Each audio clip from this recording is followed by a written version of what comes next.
Soviet menjatuhkan bom nuklir terkuat dalam sejarah di sebuah pulau terpencil di utara lingkar Arktik pada Oktober tahun 1961. Meskipun bom meledak hampir 4 km di atas tanah, tetapi gelombang kejut yang dihasilkan membuat pulau tersebut rata.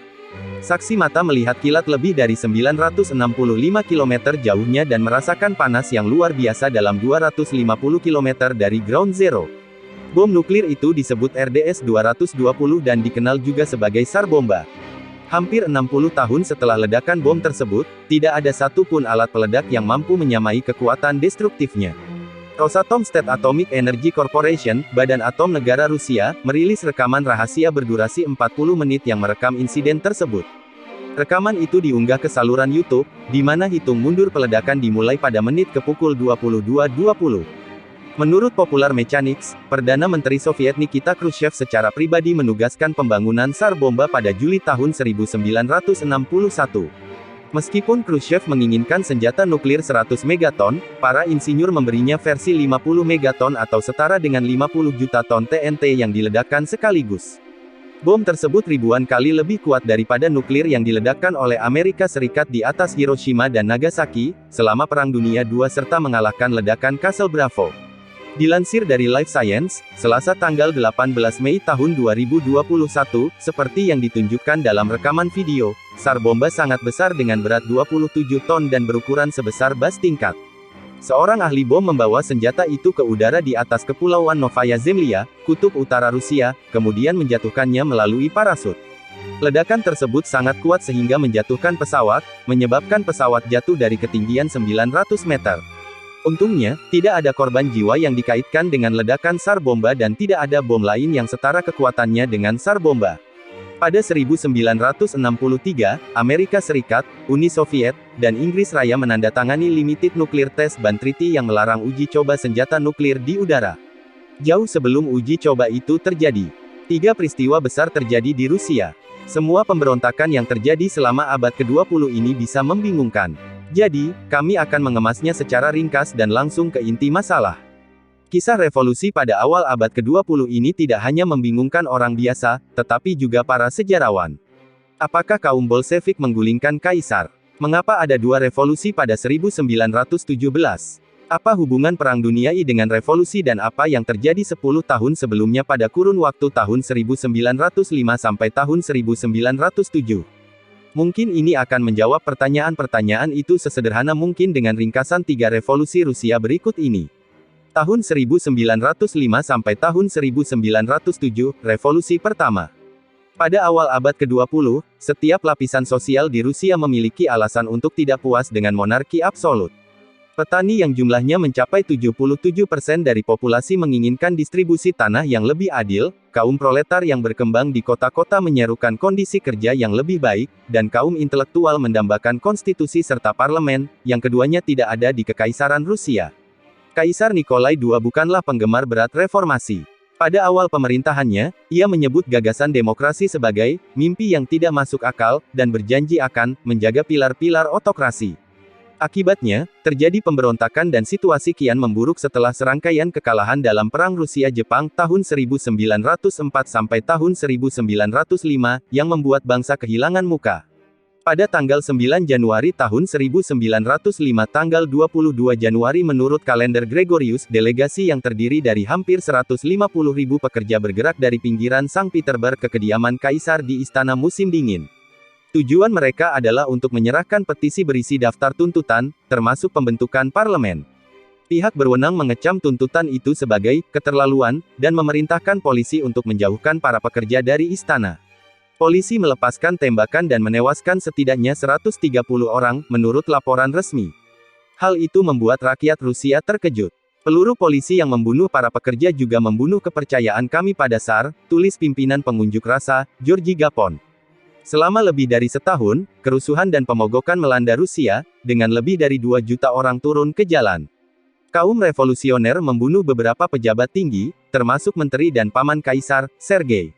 Menanggapi kerusuhan yang meluas, Nikolai II mengeluarkan manifesto tentang perbaikan tata negara pada tanggal 17 Oktober tahun 1905, tanggal 30 Oktober menurut kalender Gregorius, yang dikenal sebagai Manifesto Oktober.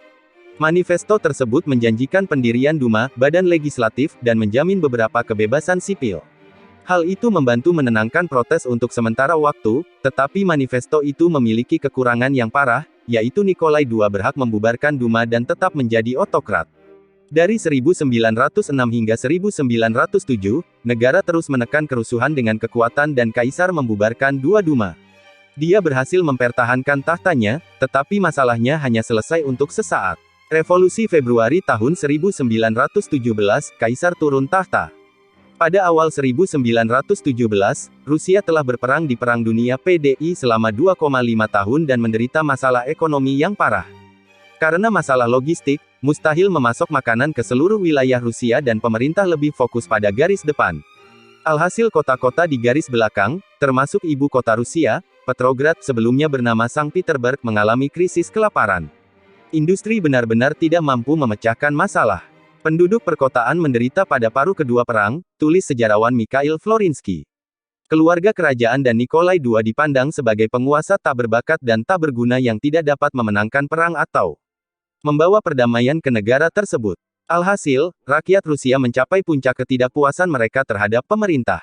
Pada peringatan Hari Perempuan Internasional tanggal 23 Februari, tanggal 8 Maret menurut kalender Gregorius, sekitar 90.000 penenun Petrograd melakukan mogok massal dengan meneriakkan tuntutan, "Kami ingin roti." Dengan semakin banyaknya peserta yang ikut bergabung, aksi itu segera berubah menjadi pemberontakan politik. Pada akhirnya, garnisun ibu kota pun bergabung bersama pengunjuk rasa. Beberapa hari kemudian, pada tanggal 5 Maret tanggal 18 Maret menurut kalender Gregorius, Nikolai II yang berada di garis depan dipaksa turun tahta oleh para jenderal dan politisi progresif. Alhasil, monarki berusia 300 tahun pun runtuh dalam seminggu. Di Petrograd, sebuah pemerintahan ganda yang aneh terbentuk, pemerintahan sementara yang moderat mengambil alih kekuasaan dan berjanji untuk melanjutkan perang sampai menang. Akan tetapi, pemerintah diawasi oleh Soviet, Dewan, yang beranggotakan orang-orang terpilih dari kelas pekerja dan tentara. Tujuan utamanya adalah untuk menciptakan majelis konstitusi yang luas dan bertanggung jawab dalam menentukan masa depan negara. Namun, pemerintahan ganda itu juga segera tumbang. Revolusi Oktober tahun 1917, kemenangan Bolshevik. Di antara semua partai pada saat itu, kaum Bolshevik paling condong ke kiri. Para pemimpin mereka, termasuk Vladimir Lenin, kembali ke Rusia dari emigrasi setelah Revolusi Februari dan mulai mendesak untuk segera mengakhiri perang, nasionalisasi tanah, dan pergantian pemerintahan sementara, borjuis liberal, dengan pemerintah Soviet. Sementara itu, PDI terus berlanjut sehingga tentara dan rakyat Rusia semakin kelelahan.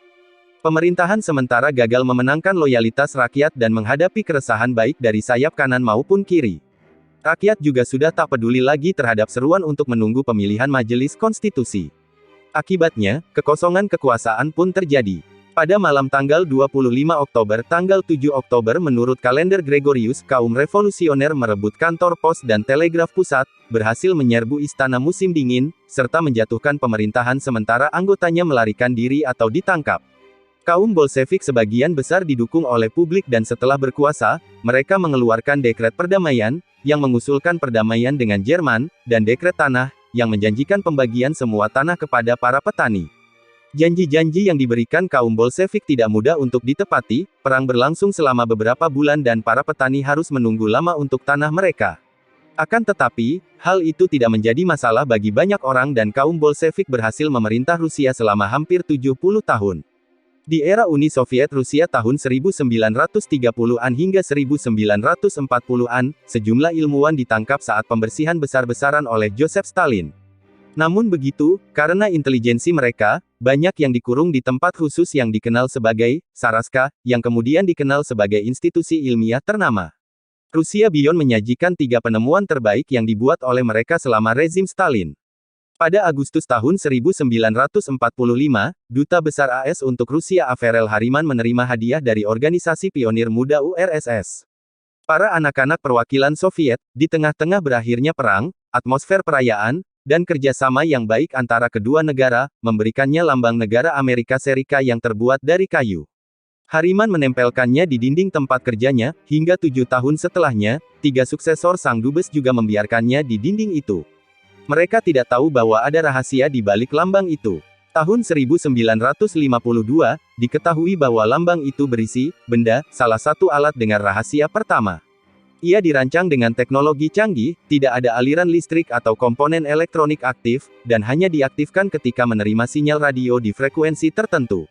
Ia sangat sulit dideteksi dan ditemukannya pun secara tidak sengaja. Benda ini membuat orang Amerika tegang karena mereka tidak punya teknologi seperti itu.